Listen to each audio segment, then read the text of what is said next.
It has been quite a tumultuous few days at the White House, and I think for all of us sitting and watching what's been going on since, of course, the U.S., I don't know what we call it, invaded Venezuela and removed its president, Nicolas Maduro. Look, it started during the first weekend of January, and it's still being talked about now because this is very much an operation, if you will, in progress. John Bolton is Donald Trump's national security advisor, at least he was in the first administration, and wrote a piece, it's actually in today's New York Times, commenting on the Venezuela situation with the headline, Donald Trump has put himself in a box. John Bolton is on the line. Mr. Bolton, thanks very much for your time. Let me begin by the first sentence in your article today, which says, you didn't invent the phrase regime change, but you know it when you see it, and what's happening right now in Venezuela is not regime change. If it's not, what is it? Well, that's a very good question, and I'm not sure Donald Trump knows himself. I think it was the right thing to do to remove Maduro, no question about that. That was our policy back in 2018 and 2019 after Maduro stole the 2018 election. It was supported by almost every country in this hemisphere. Most of the countries of Europe recognized Juan Guaido, the interim president, as the legitimate government. Meaning that replacing Maduro is not replacing a real government, but a gang of usurpers. And Maduro, 6 years later in 2024, true to form, stole that election, which outside observers thought was won by Edmundo Gonzalez, the surrogate candidate for the leader of the opposition, Maria Corina Machado, that a Maduro court had ruled couldn't run. So I think she's the leader of the legitimate government, and Maduro is still a usurper. So getting rid of the regime, I think, continues to be fully justified. The problem is the regime is still in place, minus Maduro, obviously, but it's still the same gang of thugs who have been running Venezuela really since Hugo Chavez took over almost 30 years ago, and that is a real problem, not just for the people of Venezuela, although it certainly is there, but for any idea that you're going to have a rule of law government in Venezuela that will be attractive to foreign investment. So everything Trump has talked about all these oil deals and whatnot, require considerable foreign investment, maybe by American oil companies, maybe by others. And the CEO of Exxon basically said on Friday that given conditions in the country, it's uninvestable right now. So you need a government that outsiders are going to have confidence in, not the same old gang.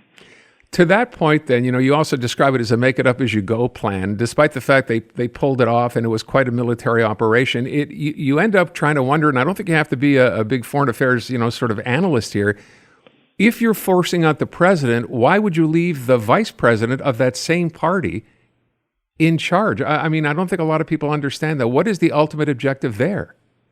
Well, I'm part of that crowd. I don't understand it either. And as we were snatching Maduro, that was the time to go after the rest of them. I don't think it's lost forever. I think we can still recover. I think Trump, with our military still in the Caribbean, should tell Delcy Rodriguez, the vice president, Vladimir Padrino, the defense minister, and many others, you've got 30 days to go into exile in Cuba. You're welcome to go earlier, but you're leaving in 30 days. Start packing. Okay. What is the likelihood of that happening? And given, we were talking about Donald Trump, Marco Rubio had a bit of a clear idea of what was going on. Donald Trump said, we're going to run this country without giving an idea of how or how long that might take. Same page as Marco Rubio or not?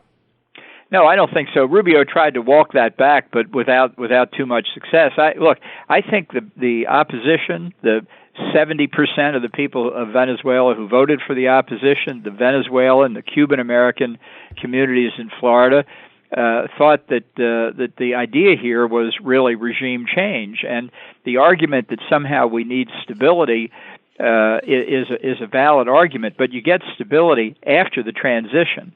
You don't have stability, then transition. The risk of stability is the regime providing the stability, the military and the motorcycle thugs known as colectivos in Venezuela, they'll be plenty stable. And Once they're able to reestablish their control, they're not going to give it up voluntarily. We've got them where we want them still right now. But now's the time to tell them that their days are numbered. What about the idea, as you mentioned, of Maria Corina Machado? So, the actual winner of that election, who's been in exile, who's now back, meeting with Donald Trump. Is this a matter of saying to her, look, you're our person, you should head this government, and trying to make a change that way? Or is that not likely to happen? Well, I hope that is the conversation they have. And the sooner they have it, the better. It's with the turmoil going on in Iran, Trump has just tweeted within the past couple of hours to the opposition there, hang on, help is on the way. Yeah. And he says, take over the government and throw the Ayatollahs out. Well, that's right. That's what we should do. We should help the opposition in Iran, and it's what we should do in Venezuela too. Well, you brought up Iran there, so that Iran is now very much in the discussion. We know there have been, last figure I saw, at least over 1,000 deaths now carried out by the government. Trump said last week if any peaceful protesters were killed, things would change. Do you think the U.S. is now gearing up to, in fact, go into Iran, or just to work with the opposition to somehow overthrow that regime? Well, I don't think that this is a question of boots on the ground for the United States in either case. I certainly hope that kinetic force is used against the regime in Tehran. I think it would show the opposition tangibly that we're with them, that we're trying to help them, but it's not something that we want a long-term presence in. We don't want a long-term presence in either country.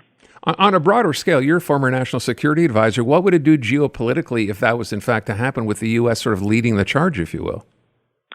Well, I think there's nothing like success, and I think the grabbing of Maduro showed what our capabilities are. I think they ought to recognize that in Beijing and Moscow and take due note of it. The point here is the two regimes, and there are others, but let's just take these two, have been threats to the United States, threats to our friends and neighbors, threats to international peace and security for decades. And it's the elimination of the regime is going to eliminate the threat. I think you'd have very different governments in place that would make everybody in their respective regions safer. It would deny Russia and China of two of their quasi-satellite relationships, and I think make the whole world a safer place. Well, let me just expand on that then. One country that's not a threat or territory is Greenland. What do you think the president's situation here is with respect to why he feels it's so important to go ahead and grab or annex or buy Greenland? Well, look, I think that there's a legitimate U.S. national security interest in Greenland. I looked at this. I had the staff of the National Security Council look at it in 2019 when Trump first raised it. There are plenty of ways to do this without taking sovereignty away from Denmark. And I think that if we could get this discussion in a quiet room somewhere, we'd actually find a solution that everybody, including Canada and every other member of the NATO alliance, would find important to protect against threats that the Chinese and Russians are posing because of the melting polar ice cap. So this is something where it's actually, I think, a fairly easy problem to solve. I mean, there's a lot of implementation, but I think agreement could be reached fairly quickly. And I'm very worried about the damage that Trump is doing within the NATO alliance and with our bilateral relations with every member of the NATO alliance by this kind of talk. All right. I said we would leave it at that. I did want to just ask one last question. With respect to, if I go back to Venezuela, of course, the other issue has been, what about all those other countries in Latin America, for example, right? We have Colombia, you have Honduras, a president who actually was pardoned by Donald Trump. What's the policy do you see going forward? What is the plan, do you think, for the rest of those countries, and Cuba being perhaps the one most closest? Well, there is no plan. There is no policy. Trump doesn't do strategy. That's why I said it's make it up as you go along. I think the regime in Cuba, though, would be threatened by the loss of the subsidized oil it's been getting from Venezuela for almost 3 decades now. And I think the people in Cuba see that. I think it's probably true in Nicaragua as well. We may be rid of the Ortega regime there as Cuba falls. So I think the people of all 3 countries would be better off, and so would the rest of the hemisphere. Mr. Bolton, I always appreciate your time. I want to thank you so much. Well, thanks for having me. Seasoned gamer? Or just video game curious? This Week in Gaming is the podcast for you. We break down the latest in the world of video games, from basics to beyond. The hottest gaming news, insight, and industry leaders and more, weekly. Join me, Naomi Kyle, and stay ahead of the game with all the latest updates, even if you're a total newbie. Stream This Week in Gaming on the free iHeartRadio app or wherever you get your podcasts.